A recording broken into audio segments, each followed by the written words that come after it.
Domestically speaking, in 2015 we have already made the connection between critical minerals and their importance to energy transitions. I believe this is a connection which are well known today. Critical minerals such as lithium, nickel, and cobalt are crucial for batteries. Rare earth elements are essentials for wind turbines and EV motors. Copper is a cornerstone for all electricity-related technologies. We are also fully aware of the fact that we are a country with abundant natural resources, including critical minerals important for energy transitions. With the downstreaming policy, we hope to create a domestic supply chain for critical minerals. This will ultimately create a conducive environment for the industry of sustainable energy to thrive, which promote green economy. The downstreaming policy also has an impact on the economic development of Indonesia. En este programa presentaremos de la mano de nuestro invitado la forma como ha evolucionado las políticas de desarrollo del downstream en el sector minero de Indonesia durante la última década.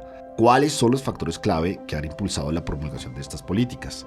¿De qué manera las políticas de desarrollo del downstream en la minería de Indonesia se alinean con los objetivos de desarrollo sostenible de las Naciones Unidas, particularmente en áreas como crecimiento económico, sostenibilidad ambiental y equidad social? Más importante aún, revisaremos qué podemos aprender en Colombia de esta importante experiencia destacada desde el escenario internacional. Bienvenidos. Del Carbono al Watt, un podcast del Departamento de Derecho Minero Energético de la Universidad Externado de Colombia, dedicado a informar, aportar y discutir la transición y la justicia energética en Colombia y el mundo. Acompáñenos de la mano de nuestros invitados a aclarar ideas, conceptos y discusiones sobre el futuro de la minería, el petróleo, la energía y su relación con la transición y la justicia energética. Soy Juan Felipe Neira. Soy Luis Bustos. Gracias por ser parte de la cuarta temporada de Del Carbono al Watt. Traiga su libreta y comencemos. Tatang Budie Utama Razak is a seasoned diplomat currently serving as Ambassador of the Republic of Indonesia to the Republic of Colombia, with current accreditation to Antigua and Barbuda, Barbados, and the Federation of St. Kitts and Nevis. He earned his bachelor's degree in international relations from Universitat Pajajaran in 1986 and later completed a master's degree in international business management at the European University in Paris in 1995. His diplomatic career began in 1988 and he has held several key positions, including head of the foreign politics section at the Indonesian mission in Paris and head of the information department for the Middle Eastern and OIC affairs at Indonesia Permanent Mission to the United Nations in New York. From 2006 from 2010, he served as Deputy Chief of Mission at the Indonesian Embassy in Kuala Lumpur, which led his appointment as Director of Protection of the Indonesian citizens at the Ministry of Foreign Affairs, a position he held until 2014. Before his current role here in Colombia, he served as Indonesian ambassador to the state of Kuwait from 2014 to 2018, and later as Chief Secretary of the Board of Protection of Indonesian Migrant Workers. Mr. Ambassador, it's a pleasure to have you with us here at Del Carbono al Watt and at Universidad Externado de Colombia. Thank you very much for joining us. Well, thank you very much for having me here. I'm very glad, of course. It is an honor for me to be here. Thank you.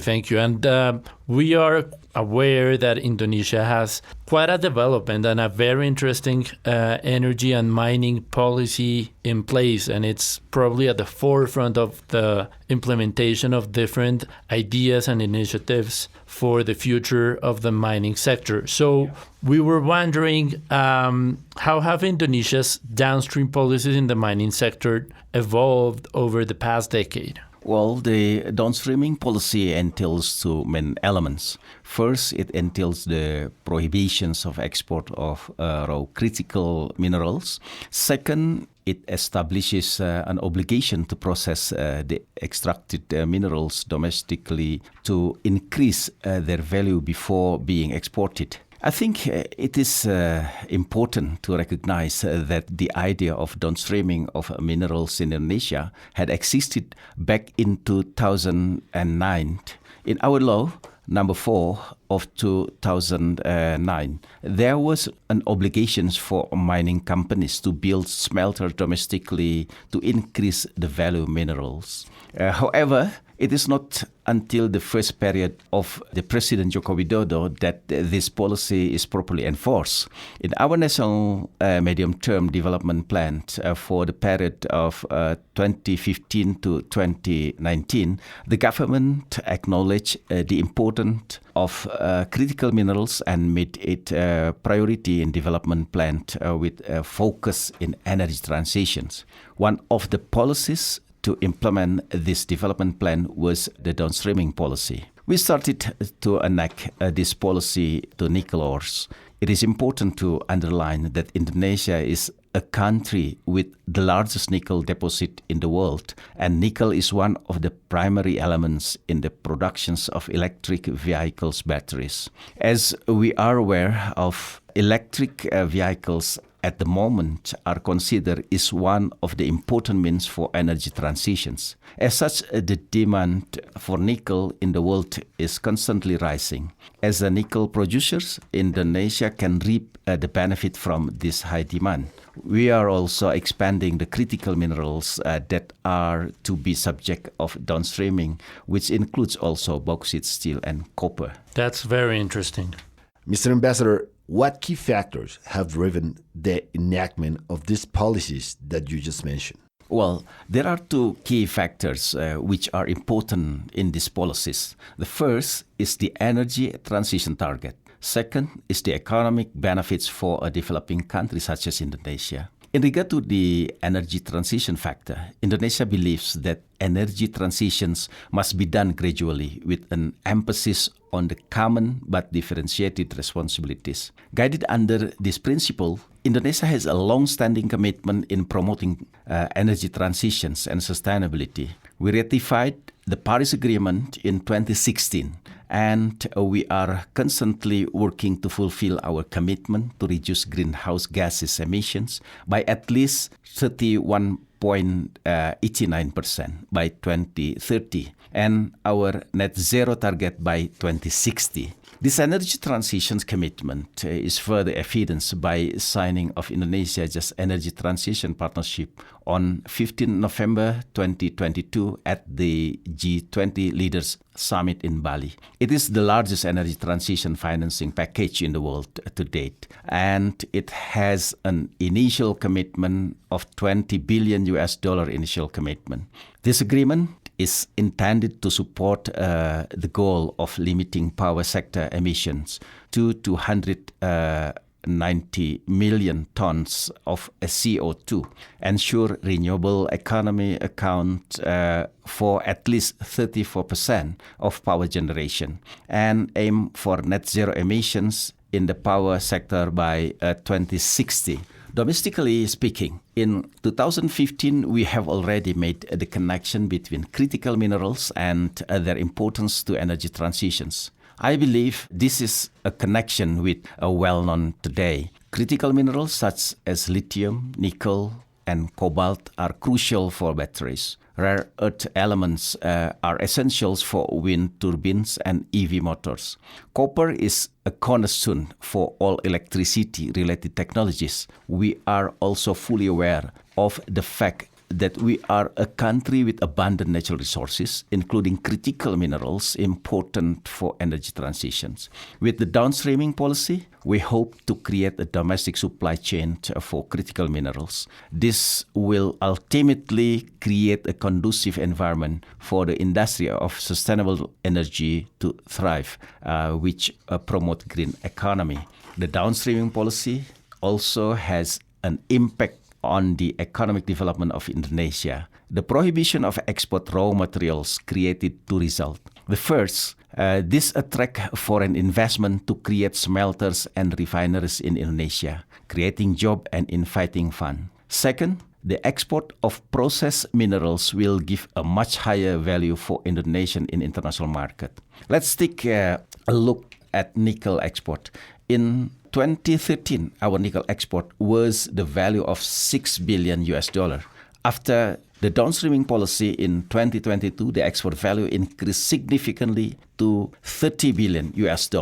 Regional economy also grew because of downstreaming. In 2023, the GDP of North Maluku increased by 20.49%, and Central Sulawesi increased by 11.91%. The second factor is also very important for developing countries like Indonesia. Exporters of raw materials are usually stuck in the middle income trap. In the 1980s, Indonesia was characterized as an agriculture country with cheap labor. 30 years later, with the increase of labor costs, Indonesia can no longer rely on its traditional sector in boosting in economic growth. This is why downstreaming is important, especially to realize the 2045 Golden Indonesia Visions, which is a roadmap that ensures Indonesia's place as the fourth largest economy in the world by 2045, only 100 years after its independence. I think these are the two main factors that drove the enactment of this policy. We can observe that the policy has two folds benefit, environmental and economic. Mr. Ambassador, that's very interesting, and we get to see that Indonesia has a very clear path towards the future. But in what way do Indonesia's downstream mining policy aligns with or support the United Nations Sustainable Development Goal SDGs, particularly in areas such as economic growth, environmental sustainability, and social equity? Well, to answer these questions, I would like to circle back to the two-fold benefits that a downstreaming policy gives to Indonesia, which are supporting energy transition and providing economic benefit. These two benefits can contribute to the fulfillment of, at the very least, 3 SDGs, SDG 8, SDG 9, and SDG 7. I will briefly explain how our downstreaming policy can contribute to each of them. SDG 8 refers to decent work and economic growth. Our downstreaming policy can create new layers of productions and the supply chain of critical minerals, and as such will create more jobs within the local economies. According to our Ministry of Energy and Mineral Resources, downstream policies for minerals processing have created over 100,000 jobs in the mining sector. Of course, this figure will continue to rise as we continue to implement this policy. The next related SDG is SDG 9, Industry, Innovation and Infrastructure. There are at least 4 targets under SDG 9.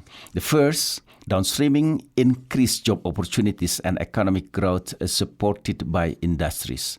This correlates to target 9.2, promote inclusive and sustainable industrialization. Second, the increased activities along the supply chain will increase the access of small-scale industries to financial sector, especially to obtain credit and loans. This correlates to target 9.3, increase access to financial service and market. The third, with the orientations of energy transitions, downstreaming will impact positively to the productions and clean energy. This correlates to target 9.5, update 9.5, update all industries and infrastructure for sustainability. And fourth, with the applications of technology-intensive productions, downstreaming promotes innovation and research. This correlates to target 9.5, enhance research and upgrade industrial technologies. So, with the energy transition in mind, downstreaming of critical minerals also contributes to SDG 7, affordable and clean energy. The production and the processions of critical minerals will of course impact positively to the advancement of clean energy sources which require this mineral. Mr. Ambassador, can you go deeper in the strategic importance of Indonesia's mineral resource such as nickel and copper that you just mentioned in the context of global supply chains and the transition to green technologies? And also, and most important, how do downstream policies impact this? So, I believe that the importance of critical minerals for energy transition is well established at this point. With this in mind, I would like to provide you with some data. Indonesia has 42% of the world's nickel reserve. We are also the second largest producers of tin, which accounted for 19% of global refined tin supply in 2023. We are the country with the biggest copper reserves in Southeast Asia, and in 2022 we were the largest copper producer in the world. We are the sixth largest bauxite producers in the world. So, with the increasing global demands for these critical minerals, Indonesia wants to be a major global player in the energy transition missions. At the moment, we are working to establish a presence within the electric vehicles industry. And in the future, we hope to also expand this mission to other technologies in support of energy transition in general. With the investment that comes with downstreaming policy and our deposits of the required minerals, Indonesia will become a key player in productions of green technology. Mr. Ambassador, in that sense, can you tell us what challenges and opportunities does Indonesia face in implementing these effective downstream policies for the mining sector? And also, if it is possible, how can these policies can be optimized to ensure this long-term sustainable development and resource management? The opportunities for downstreaming are abundant. Clean energy is a new trend, but it is not just a trend. It is a must to ensure the existence of humankind. Recently, clean energy technology thrive. Electric car sales, for example, reached 14 million in 2023, rising 30% from the previous year. The sales and productions of other forms of clean energy technologies are also rising, including solar PV installations and wind turbines. Most, if not all, of these technologies require critical minerals in their productions. As such, our downstreaming policies serve not only as an economic incentive, but also a huge role in our energy transitions. Of course, like in any innovations, the challenges are there. We need a proper legal framework in ensuring downstreaming is enforced appropriately. This includes ensuring a conducive investment environmental domestically, competent human resources, and the necessary technology to process these raw critical minerals are also required. However, I don't want to delve deeper into these challenges. These are common challenges which I believe we will not have a lot of problems with. There is no other challenge that I'm very much concerned with. I'm referring to the claim brought by the European Union in the World Trade Organizations concerning our policy to limit export of raw materials. The WTO ruled that our policy is not compatible with international trade law. I'm very much appalled by these decisions. We did what we did as a sovereign country, of course. This is an important policy which will boost Indonesia's energy transition process and at the same time will avoid us from being trapped in the middle income trap. I truly believe that as a country, we have the right to utilize our resources and moreover have the right to development. This is a challenge that I'm very much concerned with because apparently the existing legal framework does not in any way work in favor of developing countries. I'm also concerned because developed countries are not supporting our development and energy transitions. Our president has stated that this policy is an absolute must because without it, Indonesia will never be a developed country. With this, Indonesia will continue in our downstreaming path to ensure energy transition and to be a developed country. As such, what we are doing today is clear. We will be firm in our downstreaming policy as a sovereign country. Other countries that need our minerals can either work with us and invest in smelters and processing in Indonesia or stop getting our very important minerals. With this firm policy, we have seen that in 2023 alone, the investment to smelters have reached an investment of $13 billion or around 54 trillion Colombian pesos. This investment is possible because of our firm position to utilize our natural resources as we see fit as a sovereign country. So interesting. Thank you. Mr. Ambassador, it's amazing how you have an idea on how to develop and that you are already implementing in Indonesia. But from your point of view, what can we learn in Colombia from the Indonesian experience? Well, the downstreaming policy in Indonesia has evidently given so many benefits for us. There are three main considerations that serve as the foundations of this policy: our abundance of natural resources, our recognitions of the importance of energy transitions, and our goal to get out of middle income trap. So if we take a look at Colombia, all these considerations are already there. Colombia is a country with a deposit of critical minerals. The National Mining Agency and the Colombian Geological Survey have already issued a guideline with a list of 19 strategic minerals, including copper, nickel, lithium, and cobalt.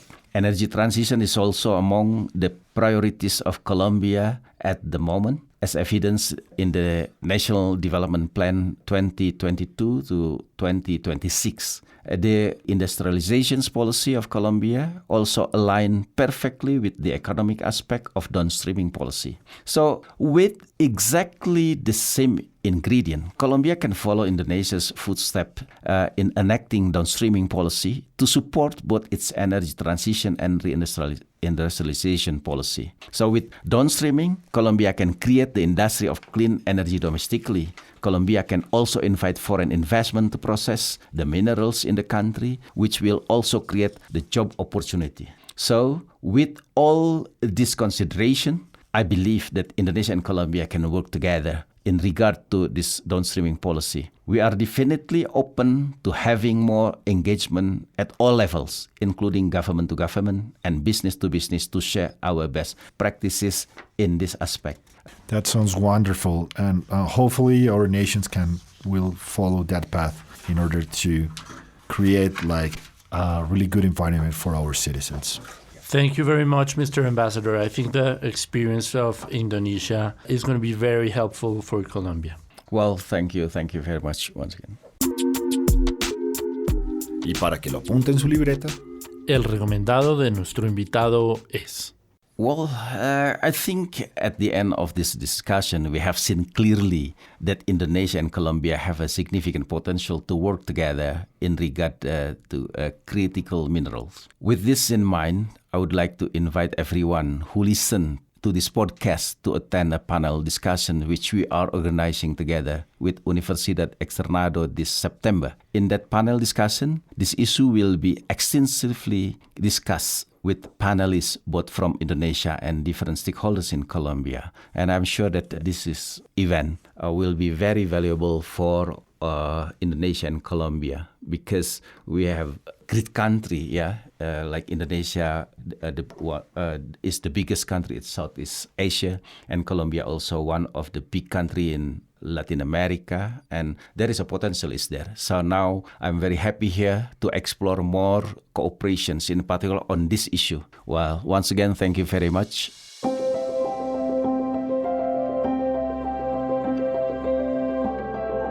Aquí termina Del Carbono al Watt. Síguenos en Spreaker, Spotify y en la página de Podcast Web Externado.